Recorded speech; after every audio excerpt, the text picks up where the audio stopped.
So you know what, I'm gonna sit over this side here. All right, we're gonna talk today about the 6 best strategies to minimize tax on your retirement income. Okay, of course there's lots of strategies, but these are what I think are the single best ones. And first, thanks a lot to Lana for the introduction. This is a little bit about me. I think the one big thing that's unique about me, since, there's thousands of financial planners out there who claim to do planning, but most of them have never done financial plans. So the big difference in me is I've actually done nearly 1,000 financial plans, and it's given me a completely different perspective. Seeing, helping people plan over their life, as I see the long term, and a lot of things that you struggle with financially short term are very clear when you look at them long term. So that's why I call my blog Unconventional Wisdom. It's that the vision you get from seeing things long term. So here's the 6 strategies, just so you get an idea of where we're going with them. So, basically what we're trying to do is we're trying to, live a very comfortable retirement, but stay in a low tax bracket. So the first strategy is retire in a low tax bracket using the right mix of RSP and TFSA. Second one is to avoid the clawbacks. I'll explain what that is. Third one is retire in a low tax bracket using tax efficient investments. Then there's using self-made dividends, is a concept that I'll explain, for the lowest tax on your investment income. And then there's you should invest for dividends if you're in one specific income range. And then there's a really cool strategy called the 8-year GIS strategy that works really well. And you'd think it's only for low-income people, but it's got a broader mix than you might think. So those are the main topics. And we're going to talk a bit about how to structure your retirement income. So first of all, I want you to understand a couple concepts. One is the difference between tax advice and tax planning. So tax advice is, it's something that affects you this year. You should claim this tax deduction. But the really big tax savings are from tax planning, when you structure your finances in a way so that you save money over your entire life. And again, it's the long-term thinking that helps you do that. So, a simple example, if you put money into RSP, you get a refund this year, that's tax advice, or claim certain tax deduction. But tax planning is, we're going to get a refund this year, but you know what? You have to take money that you have to take it out sometime in the future. So overall, are you ahead or behind? And compare RSP to TFSA, and what about other options? And is there an optimal amount that you should put in? All that's part of tax planning, which is where you can save way more money. So now, when you retire, or when you're thinking ahead to retirement, people think they need retirement income, but you don't. What you need is retirement cash flow.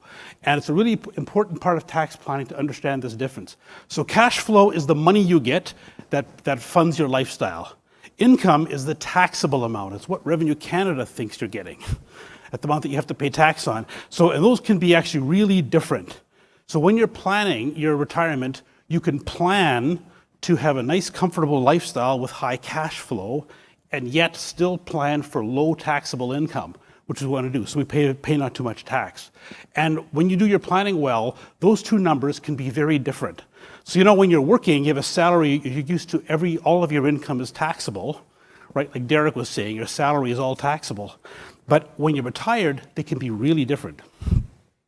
So we have a toolkit that we use for retirement income planning. And all these things, most of these things can be used to create a big difference between your cash flow and your taxable income. So you can decide, these are all different choices you make when you're setting up your retirement. So you can decide how much you take out of your investments. Should you take it from RIF, TFSA, or non-registered? How tax efficient your investments are? When do you convert your RSP to a RIF? When do you start your CPP and OAS? When do you start your work pension, or should you commute it? Or do you want to use your home equity in some way? All of these are decisions you can make that make a big difference on your retirement lifestyle. And you could choose to stay in a low tax bracket, even with a higher cash flow. So strategy number 1, plan to retire in a low tax bracket with the right mix of RSP and TFSA. So, all right, so first of all, just very simple on RSP versus TFSA. Which is better for you? The big factor is, what is your marginal tax bracket when you're making the contribution versus what's it going to be in the future when you take it out? And remember, if you do planning, you can plan for that to be in a lower bracket. So for example, I put money in, I get a 40% refund, and then years later I retire and I take that money out and I pay 20% tax. Well, then this RSP was a really good thing for me, right? So if for some reason I'm on a higher tax bracket later, then RSP is not good, then in that case TFSA is better. So that's kind of the big factor on them. Now, if you have a retirement plan, you actually know exactly what your tax brackets are going to be. You know what your tax bracket is now. You know what it's going to, you know what it's going to be or what you can plan it to be later on. So then you very clearly know which one of these is best. So these are the main tax brackets. And the big thing is, so the low brackets are basically, say, up to $47,000 a year of income. That's, I got them nice and green.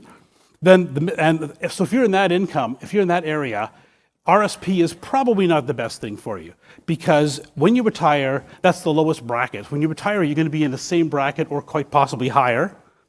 So then you probably want to do TFSA. If you're in the middle income, 47 to 86, the yellow area, RSP is probably better for most people because you're probably going to be in a lower bracket when you retire, but not for sure. And then if you're in one of the two higher brackets, the orange one and the black and the red one there, RSP is most of the time better, but again, not always. So, but we can get to the opposite issue is people struggle with, what if the RSP gets too large? So remember, we want to retire and be in a low tax bracket. So, but if your RSP gets too large, it can push you after you retire into the higher bracket. So how big is too large? And actually, too large is actually fairly high, as you'll see, but here's the math on it. So let's say the lowest tax bracket is taxable income $47,000 a year or less. Okay, now you can get, you're probably going to get 15 to 20,000. It may be different in your case, but 15 to 20,000 is what most people are getting from CPP and OAS. So OAS is 7,000. CPP is 8,000 is what the average Canadian gets. The maximum is around 13. So you may have pensions and other things, but just take those two. If those two are all you have, then you can have roughly 30,000 a year of other taxable income and still stay in the low bracket.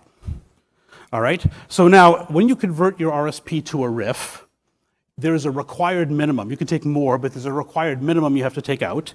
That minimum is 4% when you're 65. It's 6.8% when you're 80. So it rises over time.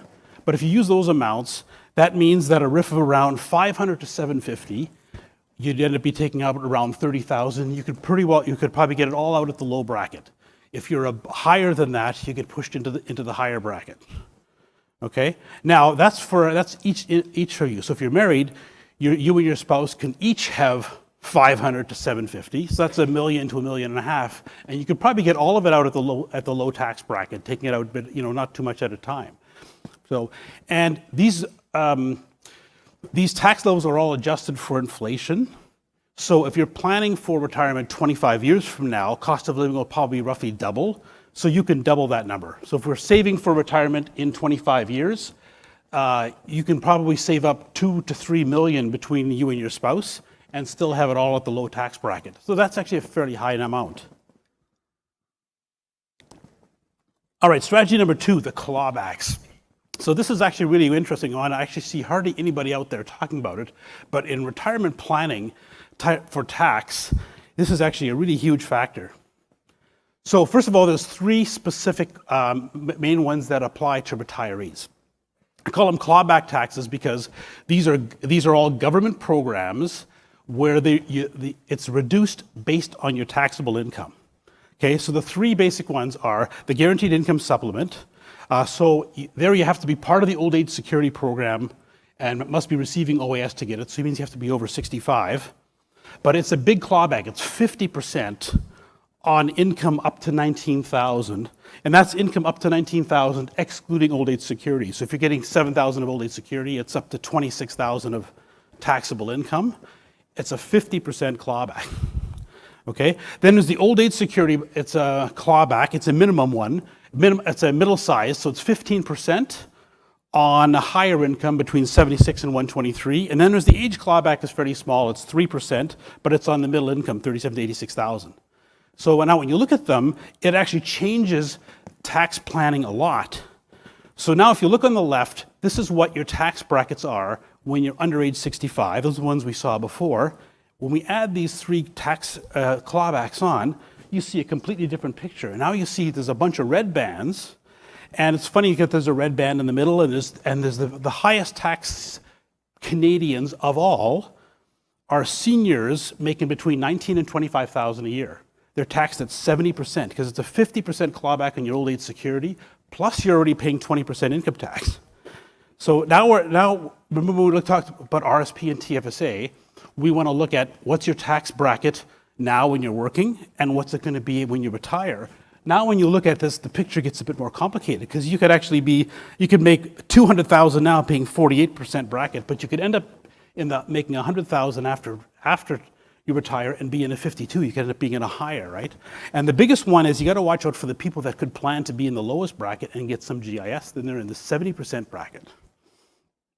So here is where it's really important. If you're in the area, the ranges where these clawback taxes apply, then you want to pull out your toolkit. So then anything that you do that shows a difference between your taxable income and your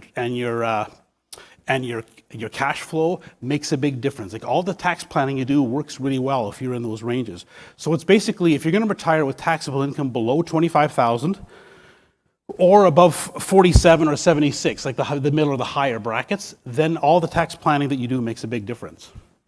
Strategy number 3, retire in a low tax bracket with tax efficient investment. So this is all about non-registered investments, but there's actually a lot that you can do here. So quick review of tax on investments. Interest, of course, interest is 100% taxable. Dividends, there's kind of a weird taxation on them. So they gross them up. So for example, you get a $10,000 dividend, it's grossed up by 38%, so it shows us $13,800 of taxable income, and then you get this dividend tax credit. Okay, normally tends to work reasonably well, but there's cases where it doesn't work so well, and part of it is for seniors you get affected by these clawbacks. The clawbacks are all taxed on the grossed up dividend. Then capital gains, only 50% are taxed, but deferred capital gains are taxed at much lower. This is what Benj Gallagher was talking about this morning. So this is what the lowest tax of all is when you buy investments and you hold them for many years and they grow, so you don't pay any tax on them as they're growing. And then later on you sell them, and if you sell them bit by bit, you're only paying tax, it's capital gains, and it's only on the portion that's a gain. So if you sell an investment, let's say half of it was your original cost and half was the gain, and then the gain is taxed at 50% like a capital gain, then you're paying actually quite low tax on it. Okay, so now remember we said you can take 30,000 a year of taxable income and stay in the low tax bracket. So that's part of what this whole strategy is about, is how do you stay in the low tax bracket? So if you're getting dividends, you can get 22,000 of dividends and it's 30,000 of income. If it's interest, it's 30, if it's capital gains, it's 60, and if it's deferred capital gains, where you're just holding investments for a long time and then selling them off bit by bit, it's about 120,000 a year that you can get, and that would end up showing as about 30,000 taxable income. Okay. Now, if we take those amounts and we add on, 15 or 20,000 from their CPP and OAS, we end up with a total income there on the right. So if you're using deferred capital gains, here's the interesting part that you may find surprising. So a couple can actually make up to 280,000 a year of cash flow and still all be at the low tax bracket. So most of my clients that are retired are actually in the low tax bracket. Now, lots of cases it doesn't apply. If you have a huge RSP or a big company pension, well, then you get pushed into the higher brackets. But otherwise, you can plan to be in a low tax bracket for the rest of your life, even with a pretty comfortable income. So this is the marginal tax brackets by income type. And it shows you, it's actually a little bit interesting. So the interest here, remember, this is the tax brackets plus the clawbacks. Okay, so that shows what the interest is. Now dividends, you see you get these weird thing with dividends because the clawbacks are on the grossed up dividend. So dividends are actually taxed at 62% on the low ones, but then you have a tax because of this dividend tax credit. You actually have a little box there in the middle with negative tax. See the -7, -4. But then after that, it fairly quickly goes into the higher brackets. Capital gains are lower most of the time. And those deferred capital gains, it's green all the way down. No matter how high your income is, you're still always in a low tax bracket here with deferred capital gains. That's the real beauty of it. I'll show you a bit more how to take advantage of that. So that's why I say deferred capital gains It's the lowest tax type of investment income. I've got an article about this on my blog.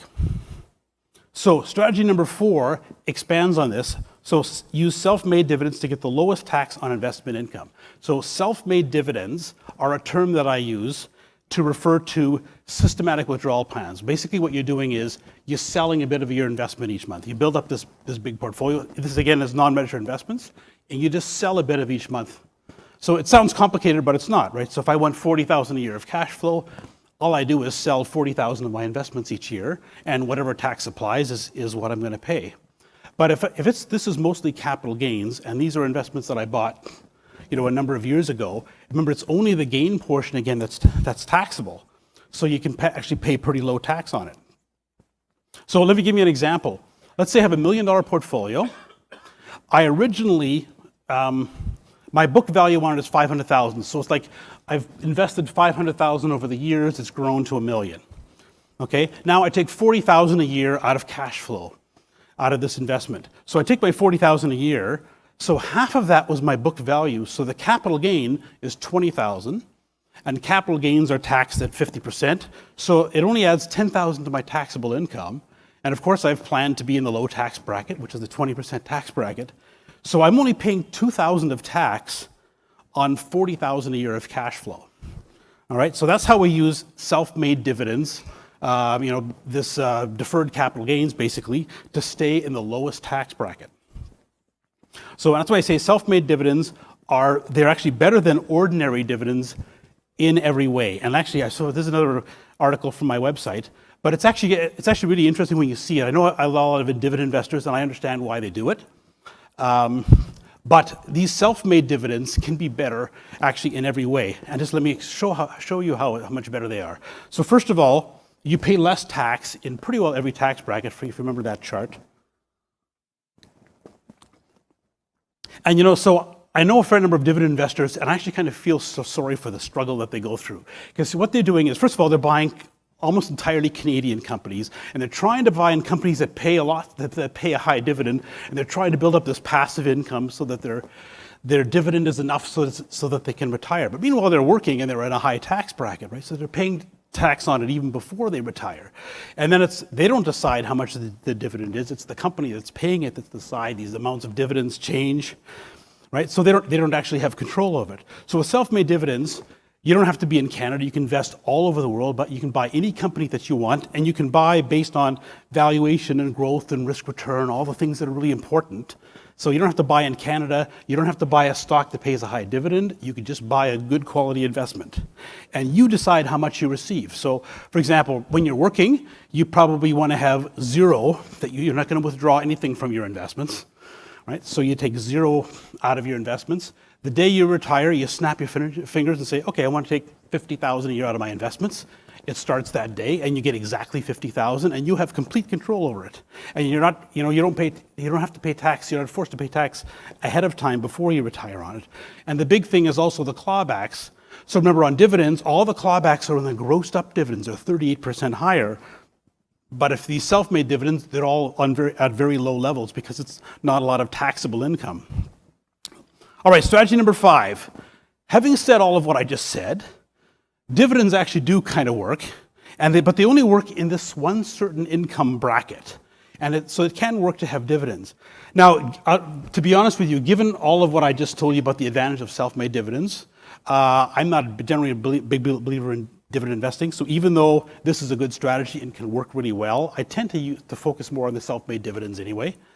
But there is a bracket here where dividends actually have negative tax. So now actually this is what Derek Foster mentioned here. So you can actually make $56,000 of dividends tax-free, right? Which is actually really cool.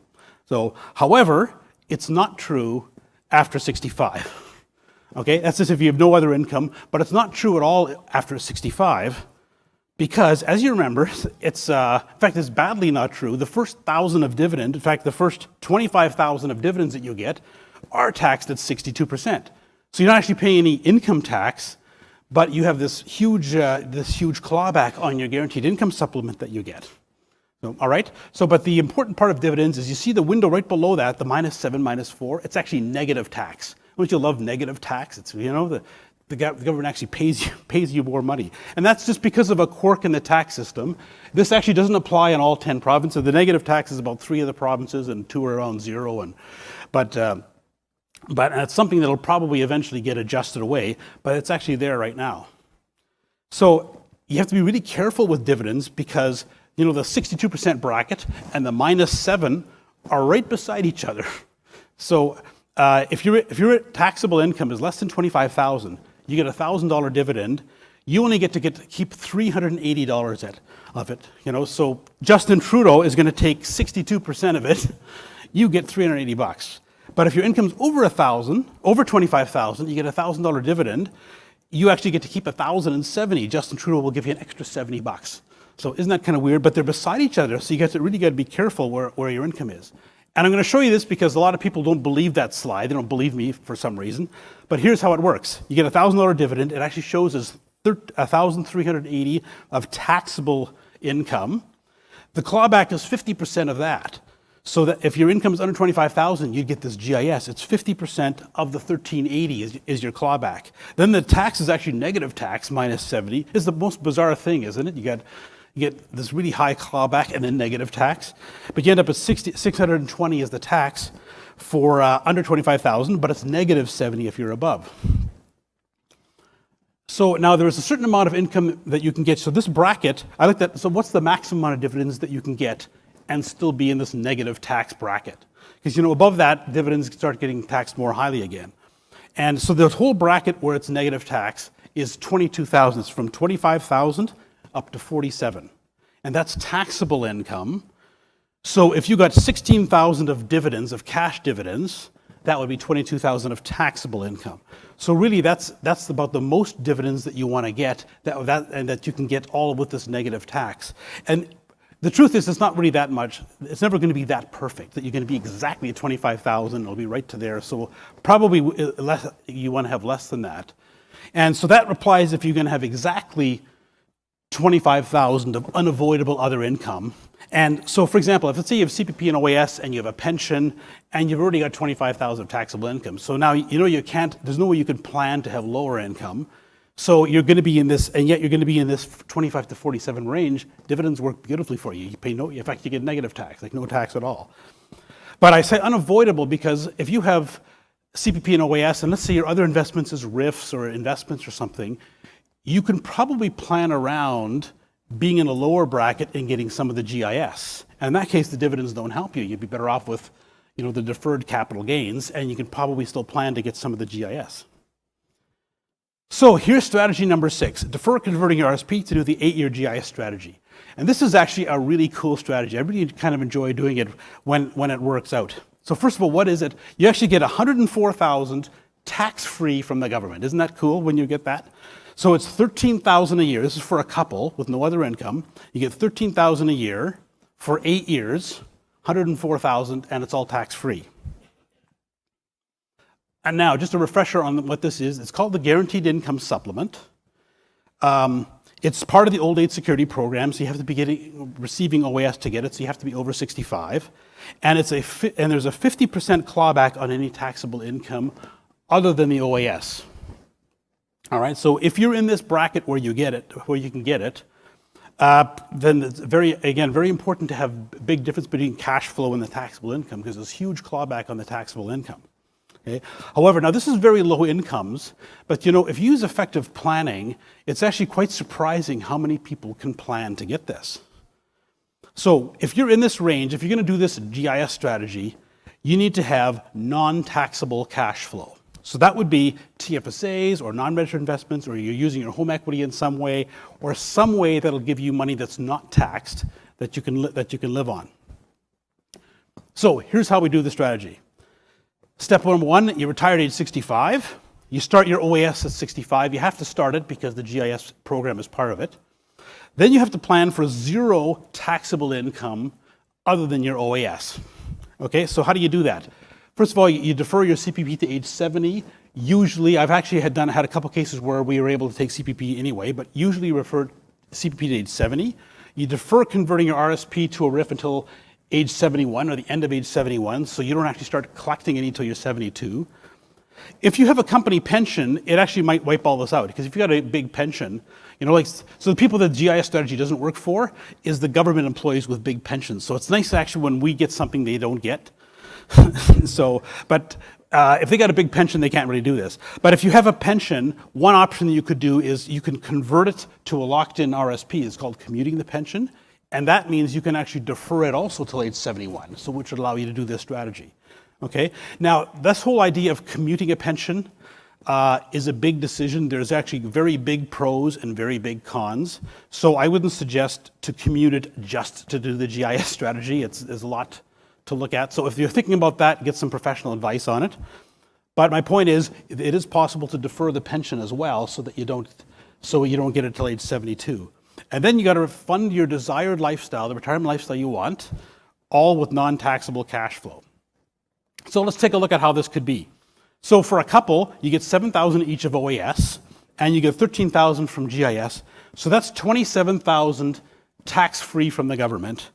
And so let's say, for example, you want to live on $80,000 a year. That's after tax, because when you do this, there's no income tax. So let's say you want to live on $80,000 a year.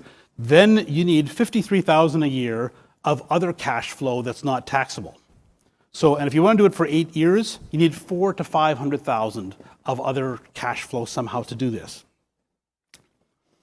All right, so was that the end of that slide? Yes. All right, so here's the advantages of this strategy. You get $104,000 tax-free from the government. That's a pretty good one. You actually pay zero income tax for these for 7 years. You pay no tax at all, which is actually really neat. When you do this, your CPP is 42% higher for the rest of your life because you waited until age 70. And also your RSPs and your pensions, you let them grow for 7 more years without touching them. So they can be, 50 to 100% higher if you invest them effectively. And so I've done this for a fair number of couples where I've done this for them. And in most cases, for their entire retirement, they have about 25 to 50% higher income by fitting this whole strategy into their overall retirement plan. So now, here's the big risk. The risk is income, taxable income. Sounds funny, right? The risk is you might get income. But the problem is, remember, you're in a 50% clawback, right? So you're really if you're doing this, every dollar of taxable income, you lose 50% of it you lose for GIS, and that's on top of income tax. You might also pay 20% tax on it. So you're in at least a 50% bracket. And so you know what, it's very easy to get a bit of income. You got some investments, you get some dividends here and there, or you get some capital gains, you get a T5 slip from somewhere, or it's very easy to get a bit of income. And if you get income from a few different places, next thing you know, you've lost your GIS and you've messed up the whole strategy. So the devil is in the details in this strategy. You really got to make sure that you got no taxable income for this whole period of time. So now I've done this for a number of couples, and it's they're actually a lot of them are very interesting stories, because I've had a few clients with multi-million-dollar portfolios that get the GIS, and you think, oh, this is just for low-income people. But it's not. It's for anybody who can plan to be of a low taxable income, which is again very different from low cash flow. So where I've seen it the most common, like some people have just built up a large portfolio of non-registered investments, and then they can easily do this. Okay, but what I see quite a bit of is people will sell their house, and they'll for example, I'll give you a couple of stories. So one couple, they sold their house, they moved to a small town, they cleared about $1 million. If you had to clear at least $500,000 of investment, but they cleared about $1 million, and now they're living comfortably in the small town, and they get this GIS, so they're actually really comfortable in the small town. I've had a few clients like this where what they really want to do is travel, and they want to travel a lot. So I'm talking 4 to 6 months of the year they want to be gone. So there's one couple, what their plan was, they sold the big house, they bought a cottage for $250,000 on a lake in Canada, and it's fine to be on the lake because they're only going to be here in summer. They're going to spend 6 months of the year traveling all over the world. So I've got one client that actually bought a motor home, and they're going to drive all over for 6 months. And one that actually has a sailboat, they're going to sail for 6 months. And there's a couple that want to travel to Europe, and what they do is, live 3 months at a time. You go to a place and you rent by the month, and you live with the locals, like not in the tourist area. So these are people that want to, travel for 4 to 6 months a year, and it works if you buy it works then to sell the big house, you buy a cottage. In a couple of cases, they're buying a condo, And the idea, if you're going to travel for 4 to 6 months, a house is actually a problem. Who's going to look after this thing while you're traveling? Condo's easy, right? You just lock the door and away you go. So it works really well for travelers. I have another case where with a couple that don't want to sell right away. They want to sell in 5 or 10 years. So what they're going to do is we just set up a credit line in their home. They're just going to borrow some of the money from their equity, basically take an advance on selling the house. And that's how they're funding their retirement. They're the GIS strategy for 8 years.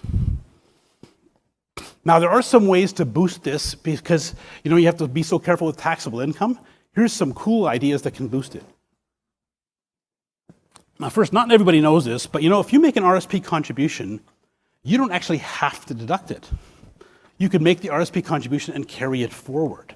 And this actually works really well. So you let's say you make a large RSP contribution when you're 64.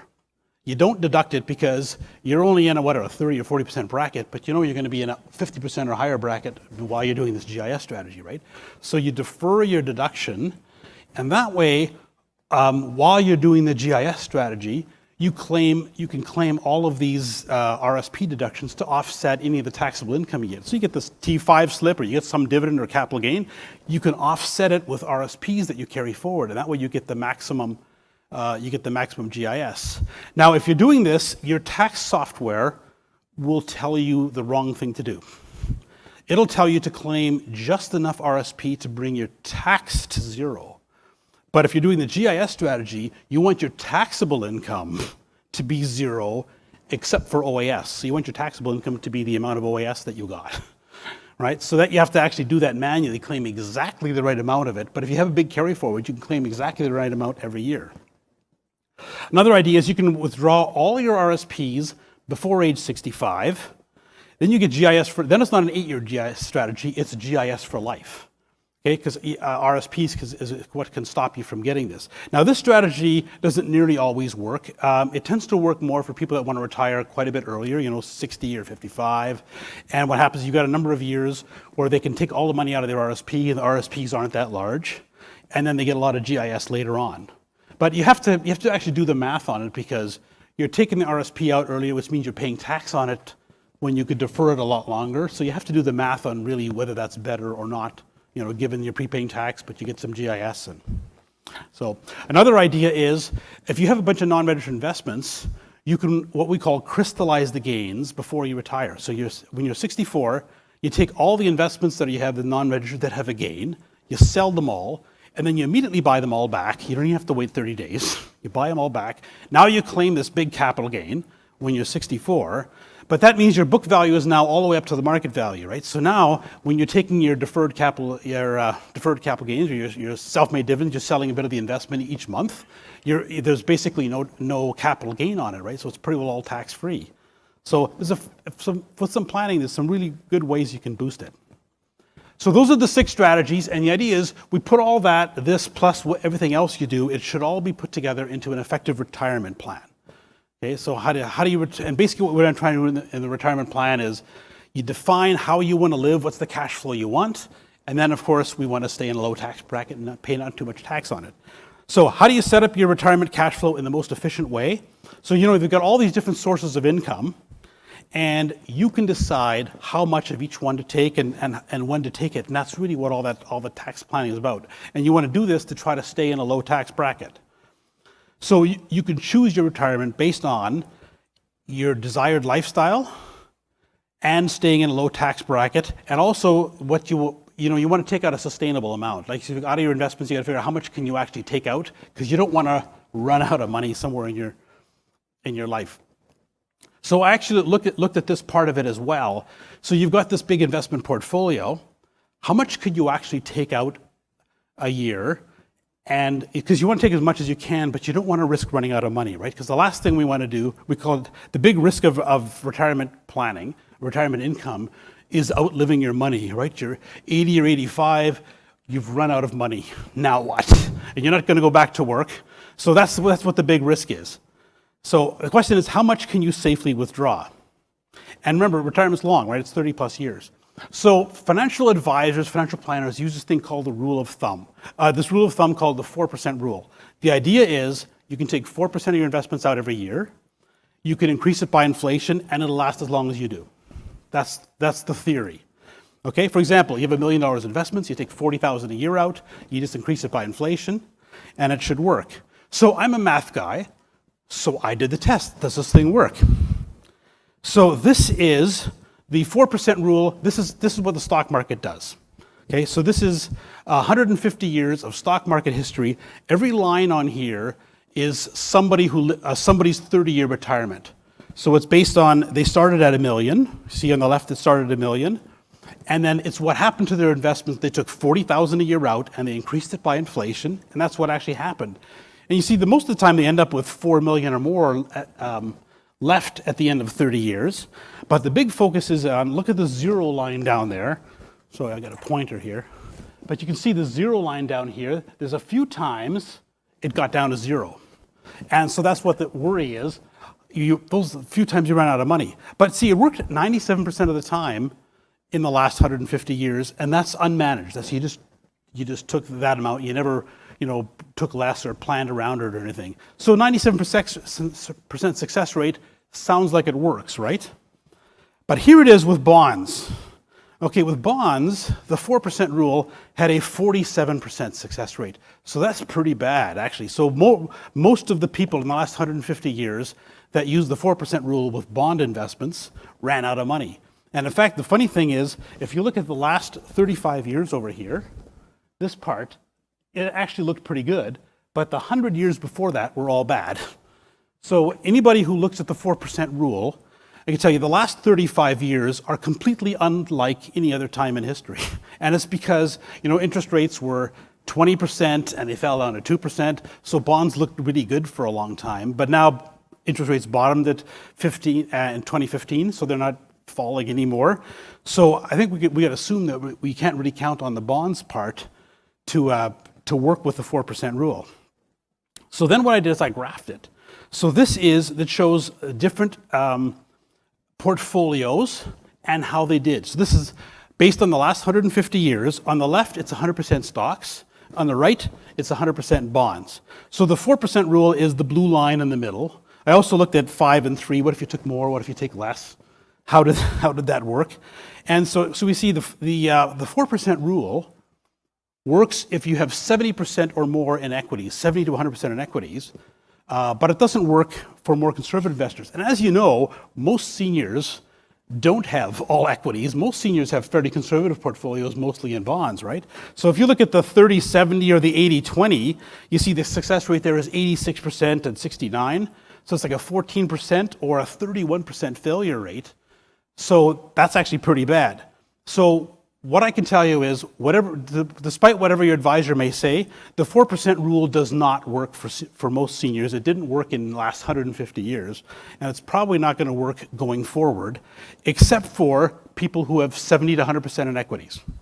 All right, so a lot of seniors have a 30%. I often see these conservative portfolios where where seniors tend to have maybe 30% in equities or 70% in bonds.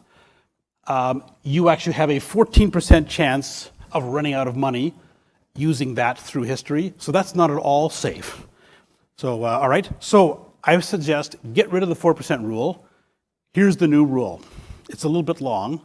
But it's the 2.5% plus 0.2% for every 10% in stocks rule. You got it? You got to repeat that a few times to really get that. But I call it the 0.25% plus 0.2% rule for short. All right, so what that is so let's say you're a 30% stocks, 70% bonds portfolio, then don't use 4%, use 3.1%, right? So it's 2.5 plus you use 0.2 because for every 10% in stocks, so it's 0.6 more. Advisors often use this thing called the age rule, and the funny thing is I've seen a lot of advisors that use the age rule as well as the 4% rule, and to me they're a direct conflict. They can't, if one works, the other doesn't work. But the age rule is you should have your age in bonds, right? So if you're 65 years old, you should have 65% in bonds. When you're 80, you should have 80% in bonds. And if you do that, then a 30-year retirement age from age 65 to 95, on average, you have 80% in bonds. Then you should use the 2.9% rule. So forget the 4%, use 2.9. That's the amount that's, is pretty reliable, not quite 100% of the time, but almost always would have provided for a 30-year retirement. And then, of course, if you are a more aggressive investor and you could tolerate 70% to 100% equities, the 4% rule is fine. So the key point here is, if you're more conservative investors, as a lot of seniors are, fixed income is no problem having fixed income, but you have to realize it's also lower income. You can't go with 4%. You got to take less of an income if you got quite a bit of fixed income. All right, so we put all these strategies and your retirement all together in a financial plan. And what a financial plan does, it gives you peace of mind. And actually, the benefit of it, I've done this for like almost 1,000 couples now, a couple thousand clients. And what I find is the benefits are actually often very emotional. It gives you, this peace of mind that you don't have to worry about money. You've got it all looked after. You can just go ahead and live your life. You've got the confidence to know that you've worked out everything out. Right? You've optimized the tax. You know you're going to have enough money. You've defined how you want to live your retirement, and you get the freedom that you can just go enjoy your life. I call it the GPS for your life. That's what a financial plan really is. And really, it's not so much of a financial plan as a life plan. So I have, in most couples that I work with, one of them is kind of interested in finance and one of them is not. However, in every case, both of them find our financial planning meetings interesting, even though they're pretty long. So, financial planning meeting typically is 3, 4, 5 hours long. Sounds kind of scary, but it's not. Everybody kind of enjoys it because it's all talking about your life, right? So when do you want to retire? What's the lifestyle that you want to have? You're talking about the traveling, and then we start thinking, okay, to do that, you have to do this, and then we look at this trade-off between how much you have to put away and how long can you live and what lifestyle can you have, and it's actually really you're basically planning your whole life is what you're doing. So it's actually quite a lot of fun to do that. So, and I'm telling you, it is worth paying for a plan. This is actually what Ellen Roseman was talking about earlier today is, a lot of people get what I call a fake plan from an investment salesperson. Someone calls themselves an advisor, or even a lot of them call themselves financial planners. But, you spend 10 or 15 minutes with them, they get your name and address and a couple numbers, and they print out 15 pages for you, nice color glossies. And see, there, we've done financial planning. Now let's talk about investments, because they really only want to get it out of the way so they can talk about investments. But it's the planning is actually the really important part. And that's why it's worth having things transparent. So I'm a fee-for-service financial planner, so if I do a plan, I charge you for the plan, but if this is what you're paying, here is the plan. It's fully professional, it's written, it's very in detail specifically for you, and it plans out your life. And you make the best choices that fit for you. And you think of the difference between tax planning and tax advice, it's the long-term thinking is all built into the plan. And so I have various rates for different kind of plans. I usually charge about $3,500, which might sound like a lot to you or may not, but you got to think of over the next 20 or 30 years, if you make all your financial decisions right, are you better off paying $3,500 and then having all those decisions be right? Will you be better off 20 years from now? I think you got to think of it that way. So you can find all this on my website. So edrempel.com, I got a page called Fee for Service Financial Planning, and it shows all my services and all the different rates. I also have so that's what I charge for charging a plan. I also take on a certain number of clients on what I call a full service basis. So after you have the plan, you can take it off and go do it yourself. Or I take on a certain number of clients on a full service basis. And I'm actually pretty selective on taking on clients because I only want to take on the ones where I'm making a big difference in their life. So I only take on clients if I'm managing 100% of their investments, but I also do your tax returns for free. And I get involved in all different areas of your life, And so the conversations I have with clients, most of the time, it's actually not about investments. The vast majority of the clients conversations are all about other things. You have a retirement goal. Are you on track? Where mortgage is coming due. We have so much cash flow. I'm building up some debt. What should I do about this? I need to buy a car. So you get into all these life decisions, and these are really the important parts. And that's all kind of included in the full service. My full service also, I think I have the best investment options, and I say that without saying that I'm actually not probably that good of an investor myself. So I've been in the financial planning industry for 25 years, and I'm an accountant. But I don't think I'm anywhere close to smart enough to be a good investor. So my entire philosophy is hire the world's best investors. Just go out and find them. And I think my skill is identifying who else is good. So it's like, I'm not going to be a good hockey player, but I can recognize that Austin Matthews is a good hockey player. So I'd rather just find a guy like Austin Matthews, or for investing, I want to find a young Warren Buffett. Right? So that's what I want to find. Let's find a couple people like that. I know a lot of you are probably index investors, ETF investors, looking for low costs. I have the perfect solution for that. I have a portfolio manager that charges his fee is almost entirely performance-based. So he charges a low base fee like an ETF, plus 20% of whatever he beats the index by, and he beats the index most of the time. But then what you're doing is you're paying for performance. You're not paying for, just because you bought an investment, you're actually paying for performance. So, and studies show that when you work with a planning-focused advisor, so not an investment-focused advisor, but a planning-focused advisor, typically people end up with 4.2% more wealth than if they did it themselves. So, all right, so this is what we talked about. These are the 6 strategies. Just as a quick review, this is what we all talked about, and we talked about how to structure your retirement income. Quick disclaimer, these are all really cool strategies, but they may or may not be the best thing for you. So this is education, not advice specifically. And this is how you can get a hold of me. So you can go to edrempel.com. Actually, I've written a bunch of articles on many of these topics, so you'll find a lot of it.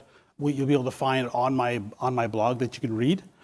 I also offer a free 30-minute consultation. So there's a guy named Matt at the back who if you're interested in that, he's a sheet of paper you can just fill out and give it back to him. So it's just if you want to talk to me. And the consultation, there's no pressure at all. The idea with the consultation, you just tell me when's a good time to call you. I'll call you up and we'll just talk about, you can tell me what it is you think you need help with, and I'll explain what I do, and then we can decide together whether or not we're a fit to work together.